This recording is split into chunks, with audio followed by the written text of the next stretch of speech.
Welcome, fight fans, to episode 51 of the Hooks In MMA podcast. We've got a special episode kicking off the second half century and our second year on the podcast. We are joined by Yohan, White Lion, Lainesse. He's got a big title fight coming up against Evan Cutts. Can't wait to see him crack some skulls. And we're going to ask him a bit about his career and how he's preparing for this fight.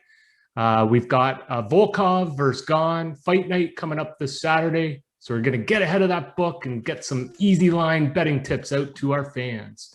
Zoni, why don't you kick us off with a quick intro here? Yeah, so Yohan, lucky enough to talk to you again. The last time we talked led to a big victory for you and got you this title shot for next weekend. There's some huge things on the rise for you. And, it starts with next weekend. So just talk about your preparation from last fight leading up to this one and how you're feeling going into that. I'm feeling great. I'm very excited about this fight.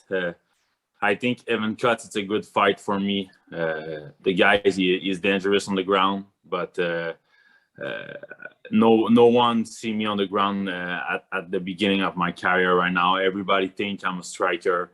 And I'm very excited to show how my wrestling and my jiu-jitsu skills are. So I'm very excited. I know Evan Cutts, it's a veteran. He have 10 years of fighting, like a 16 professional fight, 12 win for defeat. So of course, it's one of the biggest tests of my career. But I'm very excited and I'm really happy. I'm gonna put on a good show for sure. Oh yeah, that's awesome to hear, and thanks again, Yohan, for being on the show this week. And with this being, I think it's your first main event fight, right? Being the welterweight championship. So does that kind of make you any more excited going into this fight? Does it change anything? Does it feel different, or is it kind of the same for you? Seriously, I feel I have nothing to lose. I have everything to win in this fight. So I'm very confident. Like you said. It's my first main event in professional career, but I have done a lot of main event in my amateur career. So at my second professional fight, I fight in the Bell Center in Montreal in the main card. So I'm the kind of guy who love the pressure. I'm not the kind of guy who choke under the pressure. I always level up, and more the pressure is present, and more. I'm gonna shine. So I do all I can do every day. I put myself in a bad situation. I put my mind and my body in a big situation. So I'm ready for that. I'm very excited. The main event. I can't wait to see the guy said it's the main event of the evening. Exactly. So I'm very excited. Yeah, and that the fight's at the 2300 arena in Philadelphia, a staple arena for CFFC. Just speak to what's going to happen this week. So when do you travel down to Philadelphia? How does your week look leading up to weigh-ins and ultimately the fight? I'm going to Philly on Thursday, so next Thursday. So I'm just gonna arrive the day before the weigh-in. So it's perfect for me because like when you're a fighter, sometimes the fight week is very long. You have nothing to do. You just have to wait, and sometimes it's long. So I'm gonna fly on next Thursday, and I'm going to arrive in Philly Thursday night. So I'm going to train a little bit with my coach, and Friday morning we have the weigh-in. So I know I have a lot of interview or feel a lot of media for the title shot, but for me it's the same. So I love the organization. I love the organization of Cage Fighting Championship. It's going to be my fourth fight in this organization. Evan Cutts is his second fight only. I feel like I'm the champion. This is my cage. This is my organization. Of course, I'm a Canadian guy. I'm from Canada, but I love the cage. This is my place. This is my cage arena. It's like my fourth fight here, so I feel like I'm at home. So I'm very excited. I can't wait to take the plan with my coach and go to war, man. That's awesome. Yeah, for all our fans, it's going to be on UFC Fight Pass. So make sure to tune in next Saturday, July 3rd. Just something that we've talked about on a few past episodes that actually came up in the last pay-per-view, the UFC, Davison Figueiredo. There was an article I think came out last week saying his weight cut didn't go as planned. He walks around at 165, cuts down to flyweight. Obviously, you being a welterweight, I'm guessing it wouldn't be that drastic of a cut, but maybe tell us a bit about that process, because it is a big part of fighting and combat sports. And, you know, we sometimes talk about One Fighting, how they do the hydration tests. Would love to just maybe hear your thoughts on that and what your strategy is behind that. Of course, I'm a big welterweight. Like, I have like 20 pounds to lose in 2 months or 2 months and a half. So not too bad, but I'm very disciplined. So I work hard every day. I train like 3 or 4 hours. So of course, it's very hard to have a diet like 2 or 3 months and be a consistent on that. But I'm not the kind of guy who do a big dehydration. My first fight, I dehydrate like 14 pounds, and seriously, I didn't feel very good about that. I didn't feel it. So, like when I came in the cage the night of the fight, I wasn't in a good shape. So, I'm like to dehydrate like 7 or 8 pounds and maximum. And of course, the diet is very hard, but it's that the part of sacrifice.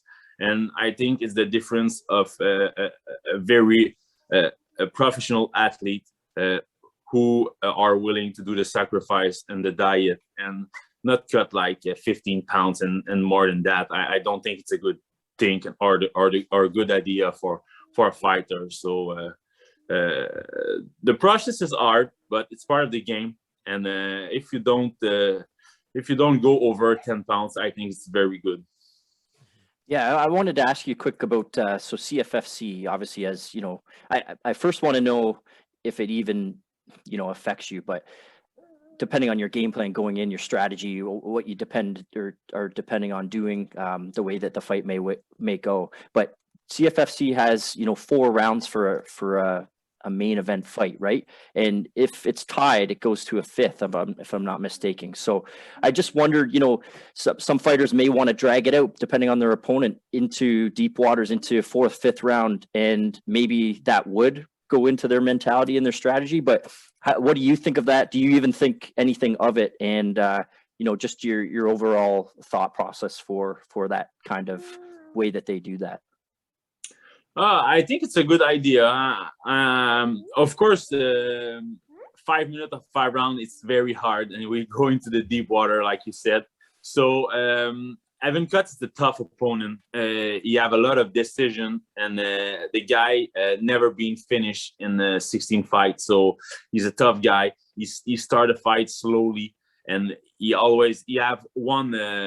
He go on one way, so he never go too fast. He just have the same beat all the fight, and I think it's one of his big force. Like he's very good with that. So I'm excited for that. I'm excited. I'm ready for 5 minutes, 5 round of 5 minutes, or 5 round of 5 minutes, or 4. I'm ready for that. So in my training camp, I do a lot of cardio.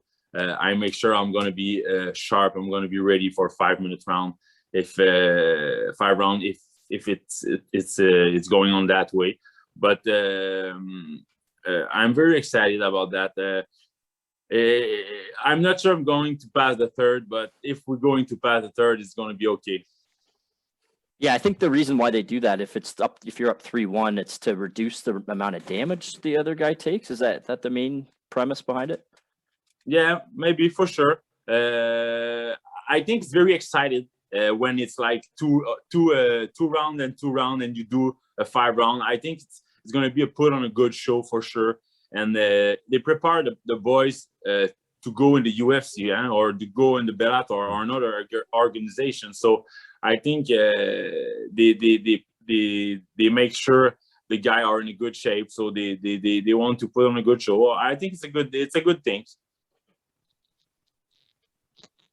Yeah, I had one more question for you. I just wondered, not looking past this fight, this is Evan Cutts is on your mind for the next week and a few days here, obviously. But what do you think this win does for you next? What would you like to see? What do you think it does for you? Well, I hope the UFC can open the door. Of course, like I'm 6-0 for knockout in the first round. I hope the UFC have the eyes on me. I think the UFC have a little bit of eyes on me. I need to put on a good show. I know that I'm gonna put on a good show. I'm really confident. This is my life. I know where I'm going. So of course I want to go to the UFC. I'm very happy to fight a guy like Evan Cutts. He's a veteran. It's a complete martial art. He's a coach in the gym. So you have a good fish, a good record. So of course, when I'm gonna finish Evan Cutts, I hope the UFC open the door. Oh, that's great. Hope so too. Yeah. Is your dog nearby or no? My dog? Yeah, because we got he sleep right now. Oh, okay. We got some dog lovers here, so that's why I was seeing if he was around there. I'm just gonna look if he's.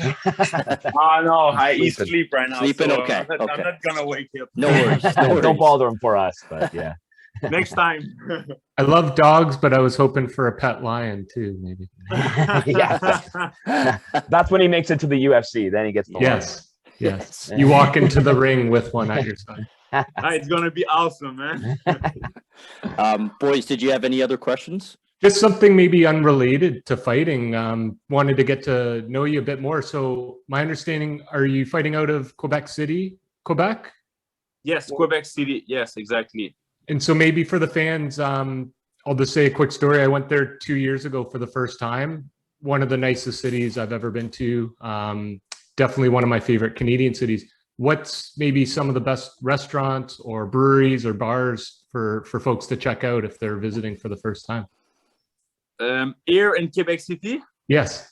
I'm from Montreal. So it's not like in Quebec City. It's more in Montreal. It's not in the same place. Oh, okay. But we have a lot of good restaurant here. I don't know if you love a steakhouse, like if you love the steak, but like the Keg or the Keg, it's a restaurant. Yep, Saint Hubert. Yeah, Saint Hubert. Yes, Saint Hubert is there. Yes, of course. Good chicken. Yes, good chicken. Very good chicken. Ou sinon, if you want la Belle Province ou le Petit Québec, it's more like fast food, but it's the better poutine you ever seen in the world.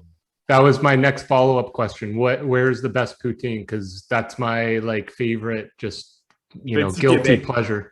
Petit Québec or la Belle Province. You don't mess with up.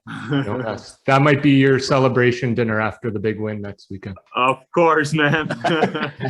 Can't be having that before the weight cut. No. Z, do you have a question or anything before we finish up? Yeah, I guess one final question, just like to kind of wrap it up on. I mean, what's some advice that you would give to a young fighter at this point, or someone that's training at a young age, or something that you wish maybe someone told you when you were younger, kind of coming up in the game? What's some advice you would give them? The better advice can I give to the guys that don't go too fast. Go slowly. Go slowly. Surround yourself with a good team, and never stop. Be confident about yourself. It's very important. Everyone want to tell you that that's not gonna happen. You're not gonna raise. It's too hard. It's too dangerous. So be confident, believe in yourself, surround yourself with a good team, and go slowly. The good things, and everything is gonna happen. No, that's great. That's Sound great good? Yeah, it's Fantastic good for me. advice. Go Habs. Yeah. So All right. So for just to finish, I just want to take the time to thank you to all my family, all my teammates, all my sponsor, all my team, LV Jiu-Jitsu, all my coach. I have a lot of coach here. I have Pat Cote, the veteran in the UFC. He helped me a lot for this training camp. Mathieu Davio, Lee Villeneuve, Marseillais with my boxing coach. All of my sponsors, all of my family, and you guys give me the chance to talk in English and to explain myself a little bit. So thank you very much, everyone. And after that, we're going to talk. I'll be the champion of CFFC, man. Yeah. Absolutely. We can't wait for next week. Good luck to you, sir. Get down there safe.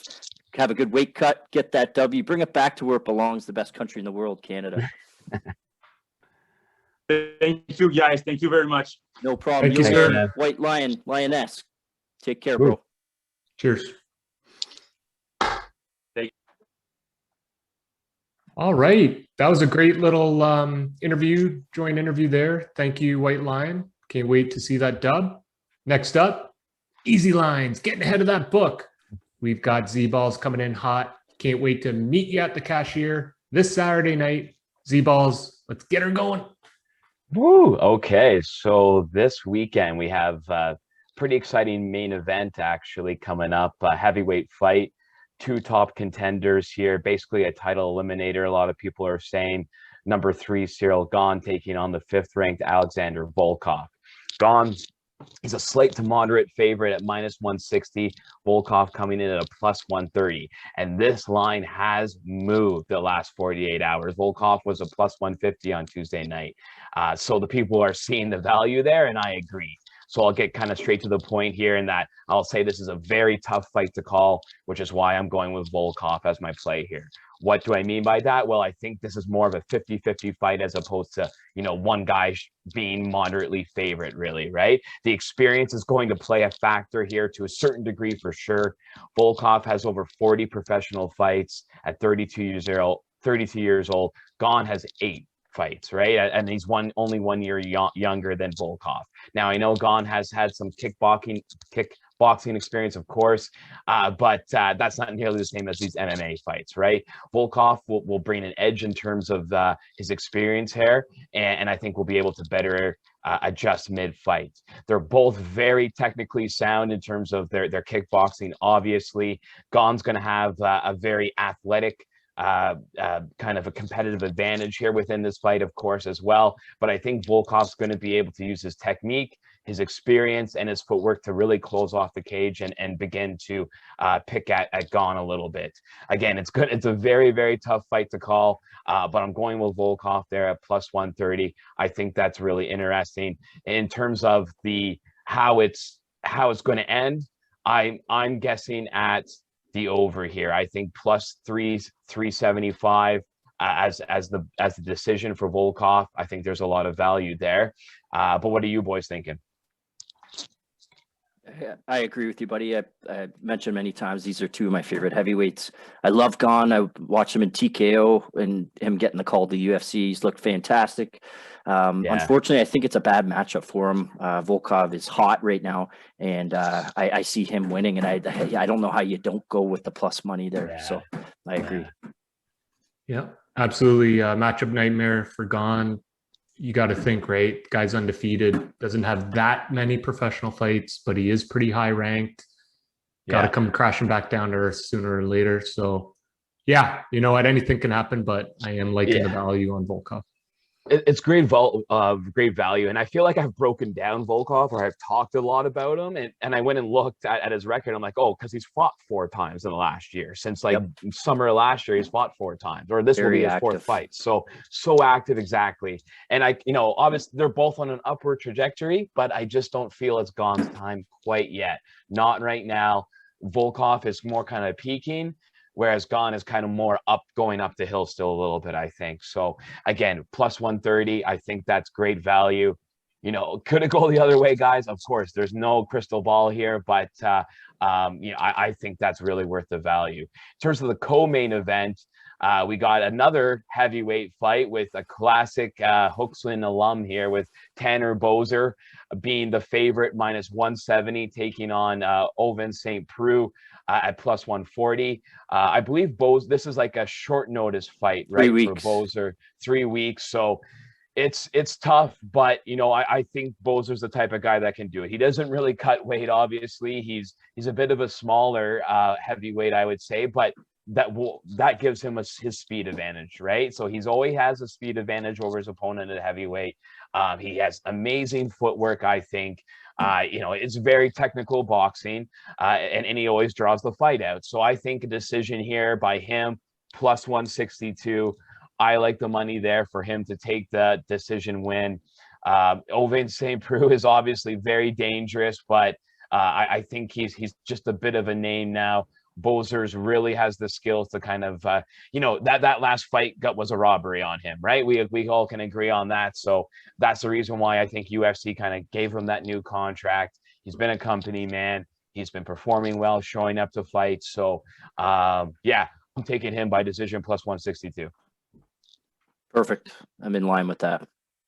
Yeah, I might just add something here. I think Boser's pissed. I think he comes out aggressive as fuck. True. I think he might get a finish just out of shrewd anger. He's done it before. He has, and I think he's frustrated with himself, with the judges, with everything, and I think it might show itself here. So I will go That's Boser. a good caveat.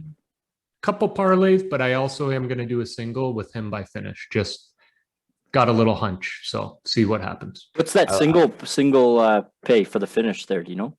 Plus 250. Oh. Yeah, 250. Yeah. So that's pretty good. And you know what? Second round. I don't really see him necessarily getting a quick, first round knock. He's not really that type of guy. Of course, it could happen, but second round plus 900. Get the range figured out. Going for the kill second round. Yeah. Because he's always been more of a volume guy a little bit, right? So that's second round. But yeah, his decision wins are a calling card, but I see what you're saying there. That's definitely a good qualitative note to take here, that he's mad and he hates letting it go to the judges now, I think, at this point. So he got fucked over, and I think he's going to make a statement to not let it go the distance. I don't know. It's a good point. I'll probably do a bit of both of those. Yeah, it's a good mix. But other than that, boys, that's basically my only hunches. What you got? Anything else there, Zoni? I have one pick, and then I have a couple must-watch fights. So my one pick is Hookston alum Danilo Marquez. He's fighting Kennedy Nchukwu, who was in that war, absolute war with the New Zealand guy. Can't think of his name off by hand, but it was a war, and he looked good. But Marquez came off just a fantastic finish his last time out, and he's a plus 100. I find that to be extremely valuable for me. So I love Marquez here just by money line plus 100. I think he's got a perfect style to beat Kennedy. A couple must watch fights. Shavkat Rakhmonov. This guy is an absolute killer. He still has 0 losses, if I'm not mistaken. He's like 14-0. He finished Oliveira, the Brazilian cowboy, last time very quickly, and this is his next fight out here. This guy's an absolute animal. And the Andre Fili Daniel Pineda fight. If you know Daniel Pineda, every single one of his wins is by finish. It just speaks to being an absolute war every time he goes out there. Fili's looking to, get back in the win column here. And then the last one, Barcelos versus Valiev. Timur Valiev looked great his last time out. And Barcelos, if you check his schedule, his strength of schedule, he's beaten all these unreal bantamweights. So I'm looking forward to see this test of two kind of underrated up and coming killers in 135 pound division. So that's great to point out, because I have a feeling that I have a weird feeling about this card. I think it's gonna be, I don't know, like I know the names, a few of them, don't know them super, like Andre Fili, Tim Means, Renato Moicano, like all these guys, this is going to be a couple of finishes. I think it's going to be a great fight. And yeah, no, thanks for pointing out that Shavkat fight as well, because the Mikel Perez or whoever he's fighting, I've seen him fight before as great well. Great record, and he's just 26-3. Yeah. So like, yeah, no, thank you for pointing those out, because that's just watch the UFC this weekend, guys. Just do it. Yeah, sneaky sleeper card. And you named the one I was going to mention, the Tim Means Nicholas Dalby. I think that'll be a pretty good fight, and it's almost pick 'em odds, so it might be a nice one just to go a coin flip and sweat it out. And that's not even including the heavyweights, right? So I think we're going to get a couple of like crazy, like kind of smaller weight fights, medium weight fights, if you will, right? And then boom, once you get co-main and main event, you got these heavyweights, and they're high up level guys. And they got a lot to prove. They got a lot to prove. A lot of proof. I love it. So do we. So we'll see you at the cashier. Don't catch you next week. Happy Canada Day to all our fans. Happy Independence Day, July 4th, to our friends down south. And we'll see you for episode 52. Let's get it. Let's go, White Lion.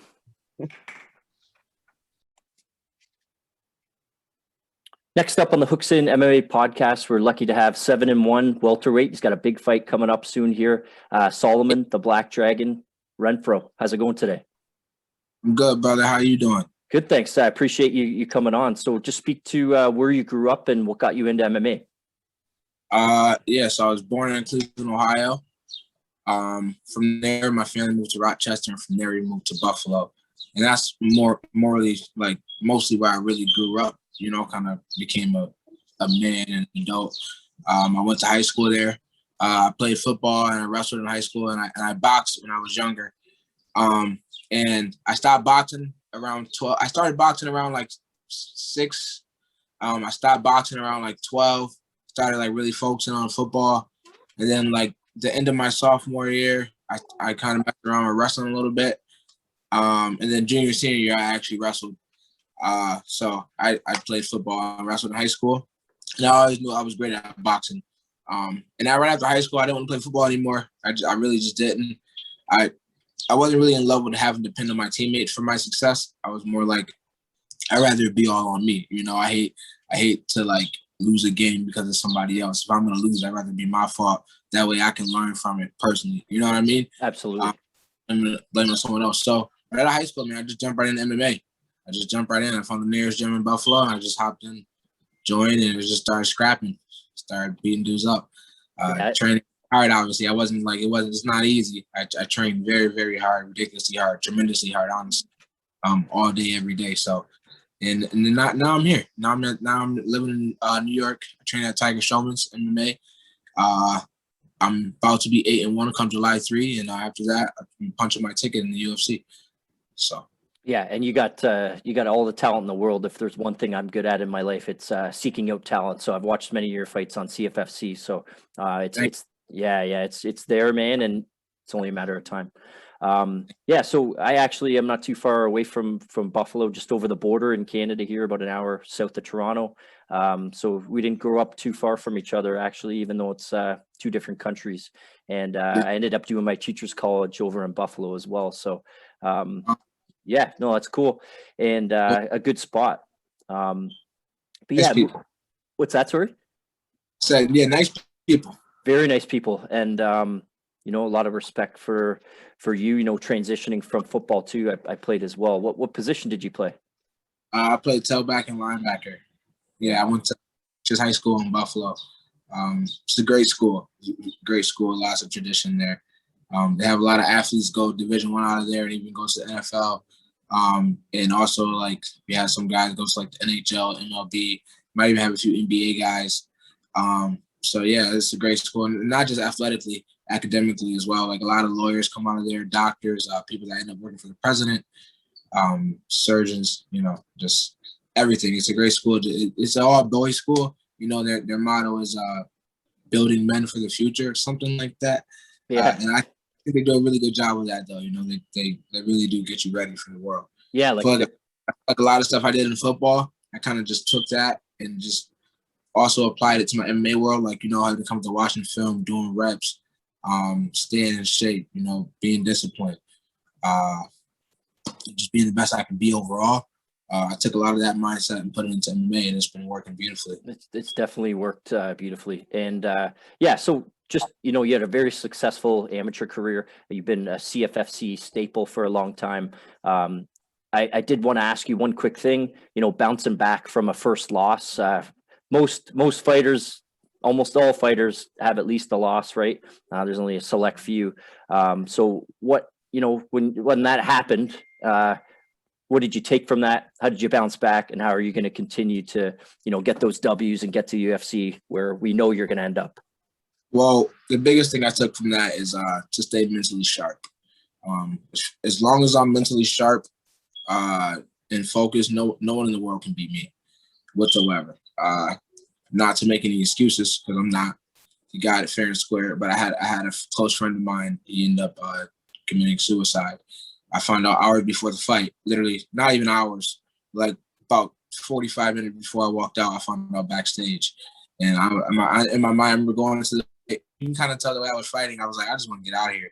I just want to knock him out and get out of here. So I wasn't being mentally sharp as normally. Normally you see a lot more feints, movement, you know, setting things up. I was kind of just going. And everything was working, to be honest. You know, Yeah, you were tagging him pretty good, actually.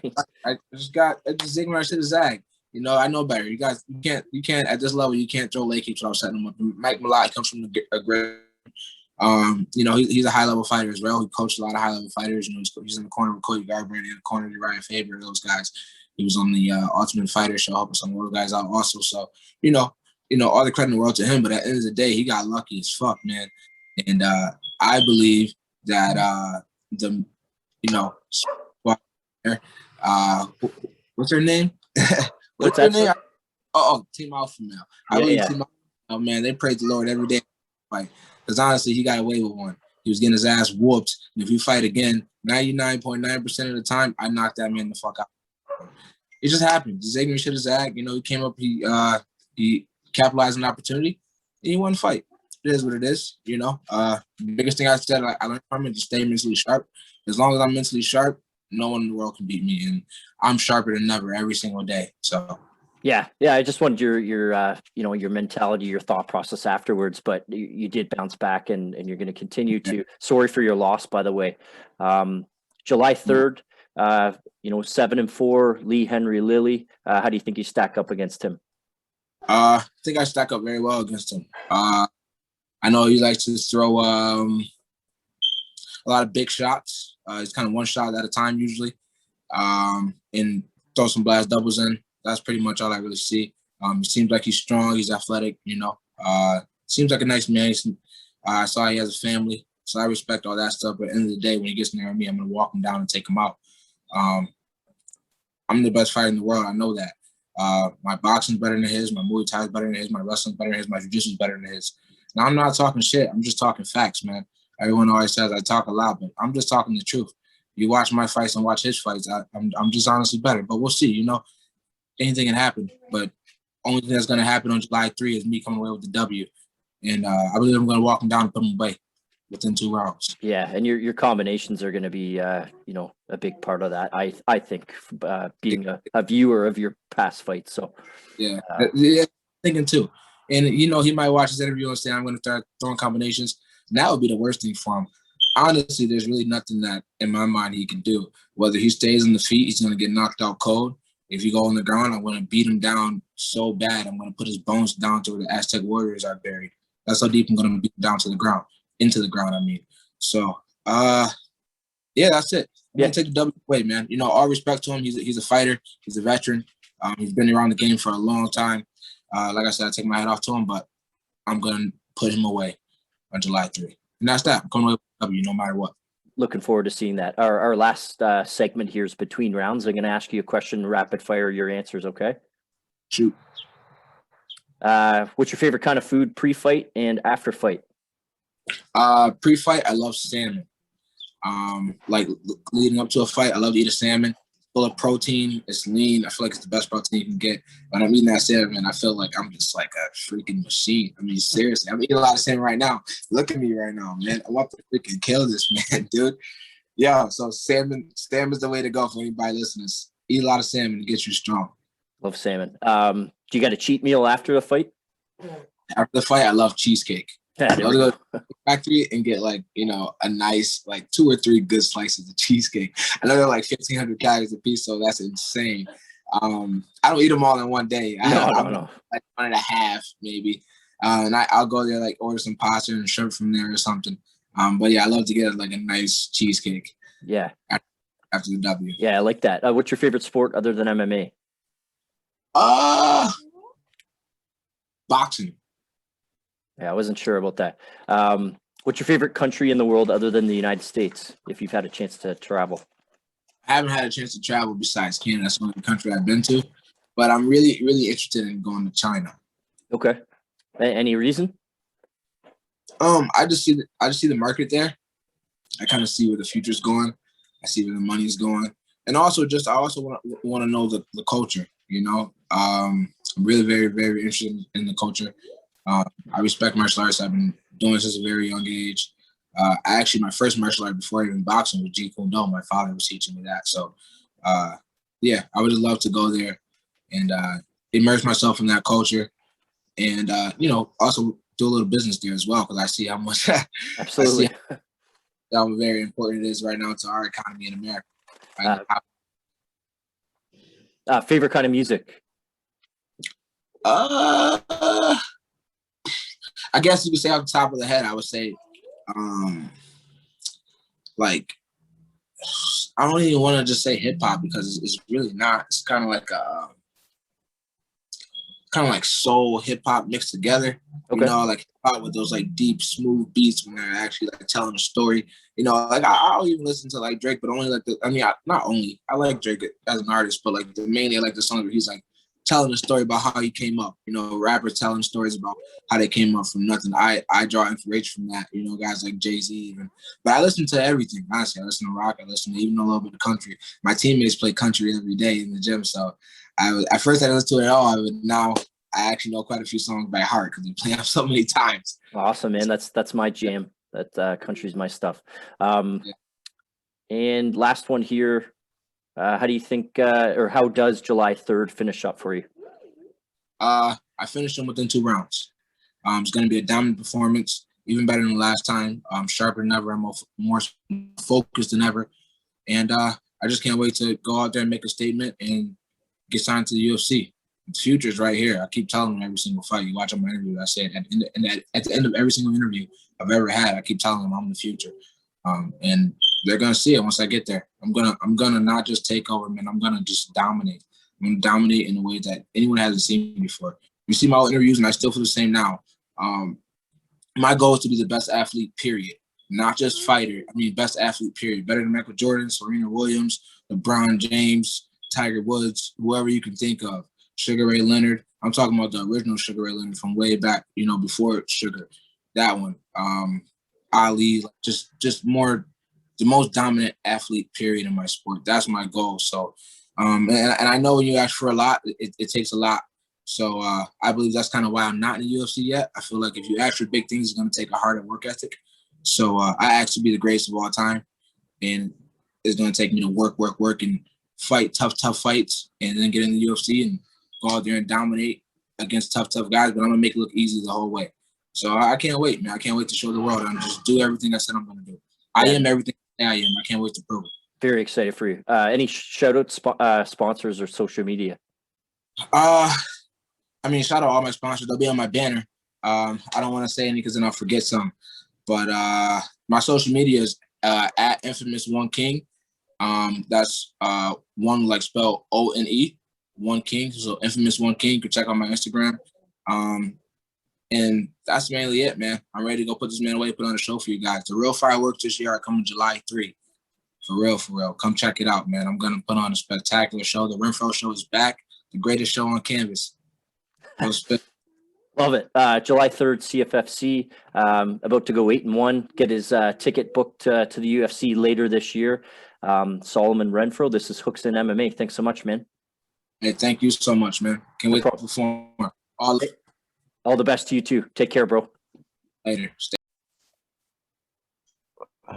Next up on the Hooks in MMA podcast, we're lucky to have two gentlemen that are going to be fighting for the bantamweight strap June 25th for B2 Fighting Series. We have Terry Goodtime Lemaire and Jeremy Ponyboy Pender. How's it going today, guys? Going well, man. Yeah, feeling good. Awesome. Yeah. So, chatted with a couple guys last time. I think I mentioned it to both of you for B2. They fought for the flyweight championship. It's a similar scenario here where we have a Canadian with a few less professional fights under their belt against an American that's got, a wealth of experience. But, we'll talk a little bit about that more later, but just wanted to ask Terry if you could just let everyone know which gym you're training out of and the coaches in your corner for the upcoming fight. Yeah, I'm training out of Total Martial Arts Center. I've been there since day one. Been training there for 13 years out of Timmins, Ontario. My head instructor is Matthew Poulain, and he'll be cornering me. And right now we're kind of working our way for a second corner guy. We don't have one at the moment. We're just maybe we'll fish one off the street on the way to Ohio. Yeah. And Jeremy, yourself? I train out of Vision Mixed Martial Arts in Cincinnati, Ohio. My head MMA guy that works with me is Joey Patterson. I have Thai coach Tiger Banks, and then the grappling and wrestling I do with some guys from Mount St. Joe University. And jiu-jitsu, I'm under Sean Hammonds out of Nashville. We're going to go down in a couple weeks and train with them. And yeah, man, that's about it. Yeah, so the card's in Ohio and Dayton, I believe, and you're kind of, you'd be considered the hometown local, not favorite, but someone that, is probably going to have more fans there behind you. Do you have some people coming to support you there? I would imagine, yeah, we'll have a lot of people there. But I mean, I built most of my career going to other people's towns and beating them up. So it is what it is. And Terry, yourself, have you ever fought in front of? I know you fought in TKO. Have you ever been kind of like the underdog or a favorite that has either hosted somebody and fought somebody that coming from somewhere else, or?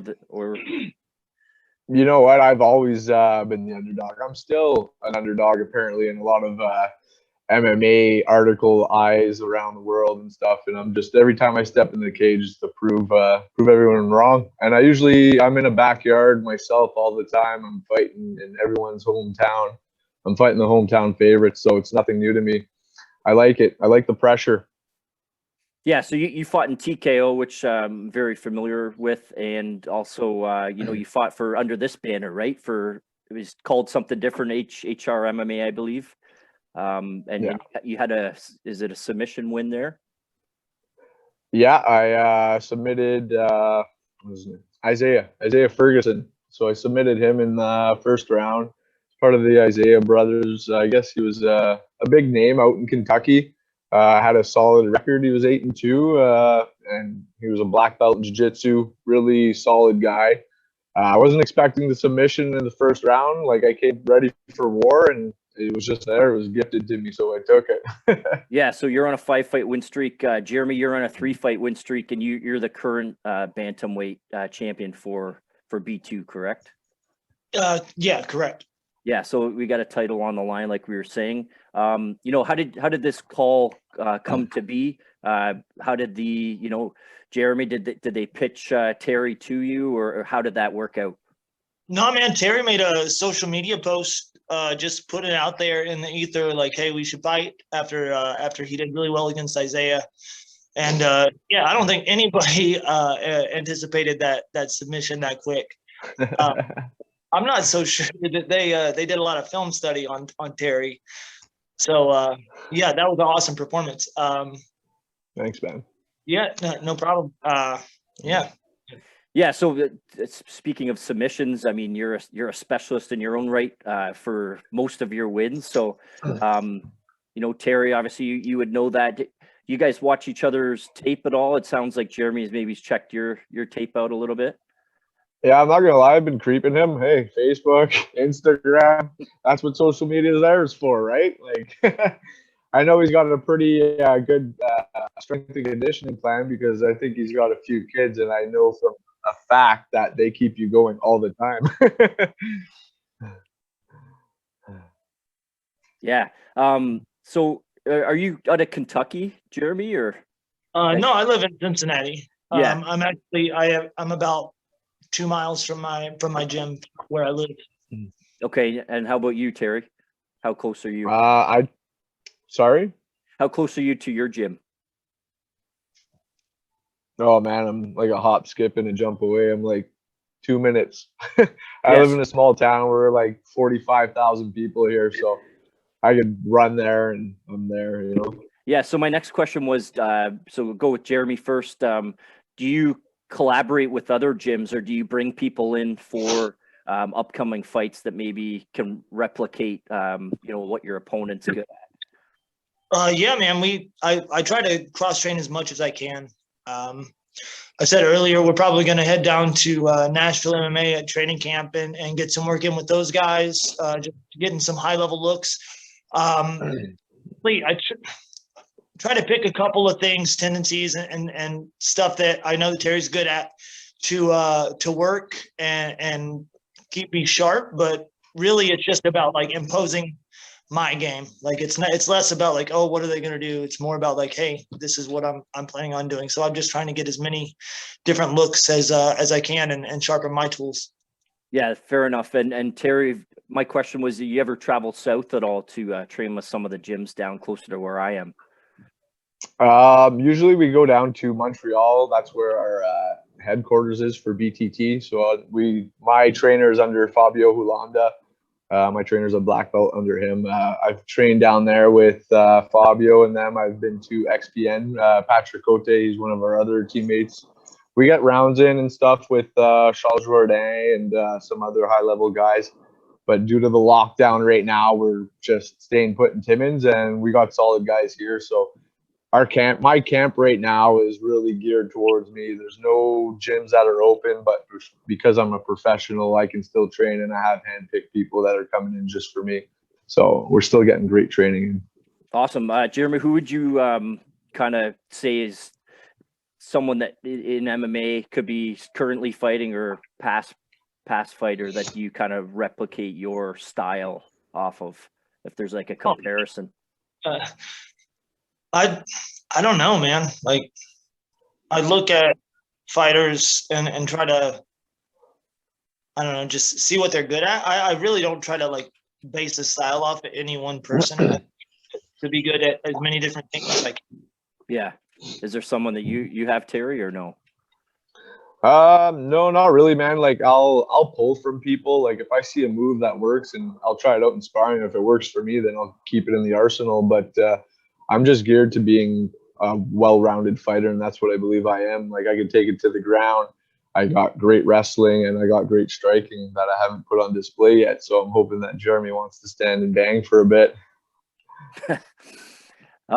Yeah. So Jeremy, with a win here, not to overlook anything, with a win, what could you see yourself, looking for next? Are you, looking to defend it again? Or are you looking to hopefully get a call from a bigger show?